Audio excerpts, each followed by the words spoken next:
Never run out of battery again with the INIU portable charger, the slimmest 10,000 milliamp hour power bank that keeps your devices charged on the go.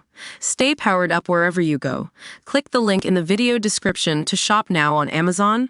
Hey everyone, welcome back to Tom Spotlight.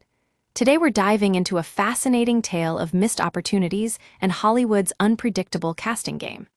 It's a story that'll take you on a wild ride through the 90s film scene, where two rising stars clashed for the same roles, Tom Cruise and Johnny Depp.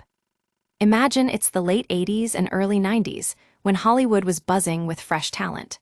Both Tom Cruise and Johnny Depp were on the rise, but they had different approaches to their craft. Tom Cruise was already making waves with memorable performances, but he was still hungry for that next big role. Meanwhile, Johnny Depp was developing a reputation as the unconventional choice who could bring something unexpected to any character. These two actors found themselves crossing paths when it came to casting decisions more often than not. The competition wasn't personal, it was just the nature of the business. When you're around the same age and demographic, you're naturally going to be considered for similar parts. One role that Tom Cruise missed out on was in John Waters' musical comedy, Cry Baby. Now, if you know anything about John Waters' style, you might scratch your head wondering how Cruise even got considered for this quirky cult classic. Waters was looking for someone to play the rebellious teenager Wade, Crybaby Walker, and ultimately, that role went to Johnny Depp. Looking back, it's hard to imagine anyone else in those leather jackets, striking that perfect balance between tough and vulnerable.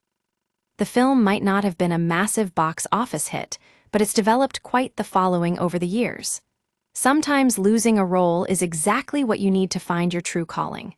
If Cruise had gotten Crybaby, would he have become the Mission Impossible franchise cornerstone he is today?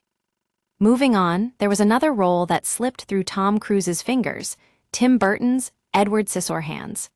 20th Century Fox was very interested in getting Tom Cruise for the title role. They kept pushing Burton to consider him seriously, which makes sense from a business perspective. Cruise was already proving he could draw audiences. But here's the thing about creative vision versus commercial interests. They don't always align. When you're making a film as personal and unique as Edward Scissorhands, you need someone who completely trusts your vision. Johnny Depp later revealed in a documentary interview that he genuinely thought he wouldn't get the role. He's never going to hire me if all of Hollywood is after this. But sometimes being the underdog works in your favor. 35 years later, it's impossible to imagine anyone else as Edward Scissorhands. Depp brought a childlike innocence and otherworldly quality that became the heart of the film. This wasn't just any role, it became one of the most iconic characters of the decade. Last but not least, there was Donnie Brasco in 1997. Tom Cruise was seriously considered for the undercover FBI agent role, but scheduling conflicts created a problem. The timing conflict: Stanley Kubrick's Eyes Wide Shut. When you have Kubrick calling, you answer, even if it means potentially missing out on another great role. Cruise made his choice, and Depp stepped in to deliver what many consider one of his finest dramatic performances. But here's a plot twist that shows how the casting game works both ways. While Depp was snatching up these roles, there was one part that Tom Cruise secured that Depp had his eye on: Lestat in Interview with the Vampire. This role was a big deal for Cruise. Playing the charismatic vampire allowed him to show a different side of his acting range. This whole saga reveals something fascinating about how careers develop in Hollywood. Sometimes losing a role is exactly what you need to find your true calling.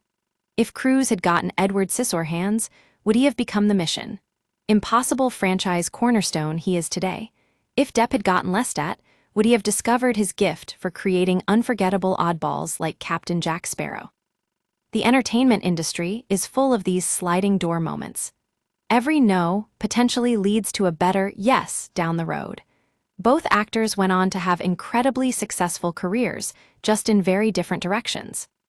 Tom Cruise doubled down on becoming the most dedicated action star in Hollywood, while Johnny Depp became the master of transformation, disappearing into characters that nobody else could have imagined. Looking back at these casting decisions from the 90s, it's clear that sometimes the best outcome is when everyone ends up exactly where they're supposed to be. That's all for today, folks. Thanks for joining me on this wild ride through Hollywood's what-ifs. Don't forget to like and subscribe for more Tom Spotlight content.